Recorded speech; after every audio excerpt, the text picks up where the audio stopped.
what has been the South Africa's position as far as the Egyptian situation is concerned. When Egypt marked the 3rd anniversary of the uprising, unfortunately about 47 people were killed and about 1,000 people arrested. And that brings up the total death since what Hamid called the counter-revolution, over 1,000 people in Egypt. So you can see that there is an increasing repression by the military government. We look at Egypt as part of the Arab Spring, starting in Tunisia, Libya. Find that there are problems now in Syria, Yemen, Bahrain. Of course, one could argue whether this is really a spring, a word that comes from the Eastern European uprising during the Soviet era. When the revolution took place in 2011, the army seemed to have played some role in bringing about this transformation, probably in some way facilitating the downfall of Mubarak. And I think that role of the army still has remained in the Egyptian polity, still has remained as a force. And now we see how the army has once again come up to determine the direction of Egyptian politics. Now, I don't want to go into the whole question of what transpired at the anniversary of the uprising. The takeover by the army, 3rd of July 2013, the Egyptian Supreme Council of the Armed Forces, headed of course by Sisi, announced that President Morsi has been removed, and it followed up with the banning of the Muslim Brotherhood, the suppression of the media, followed by arrest, and the killing of demonstrators, etc., etc. I'm sure those are the issues that you'll go into later on. Of course, then they started the process of drafting a new constitution.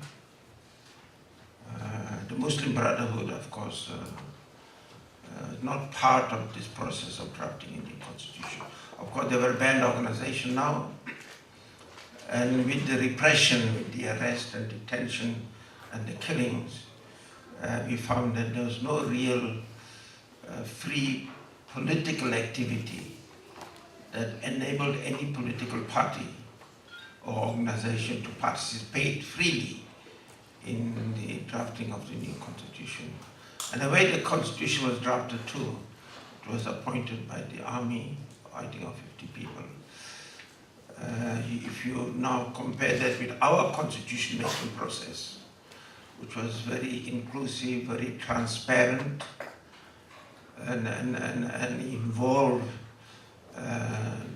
it was all inclusive in the sense that all parties, even those parties that just represented the briefcase without any following, were brought into the constitution making process, and we continuously brought in civil society as part of the constitution making process, which then gave legitimacy to the constitution. But the manner in which this constitution was drafted, one could argue that it doesn't have the type of legitimacy, because the process of drafting a constitution is as important, sometimes more important than the constitution itself, because the process then gives legitimacy to the constitution. And of course, the constitution was put to a referendum. The turnout rate was 38.6%. Now it is argued that it was more than the 33% the constitution turnout introduced by Morsi. Of course, the Muslim Brotherhood boycotted the referendum, and of course you were not allowed to campaign for the boycott.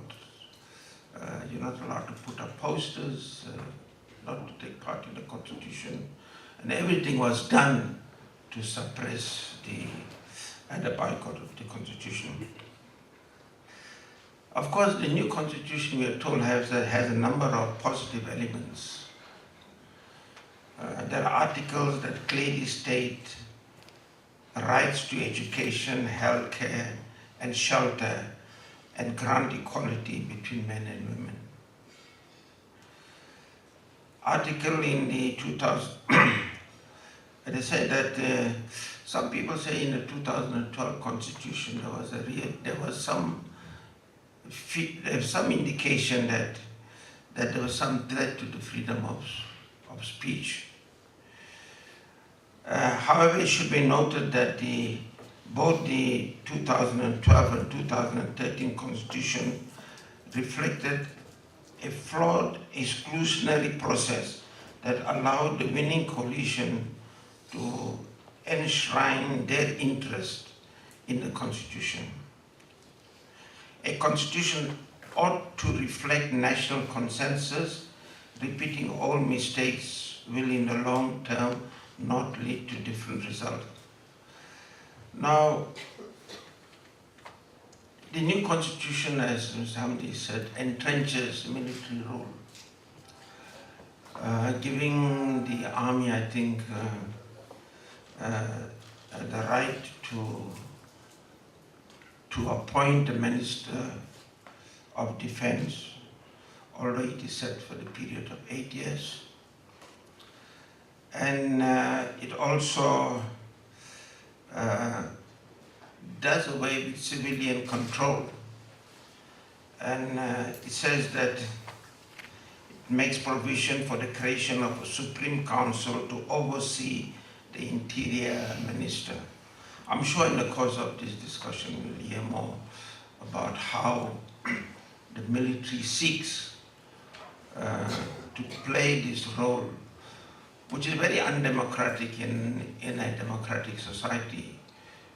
You do not get the military playing this role of directing and controlling the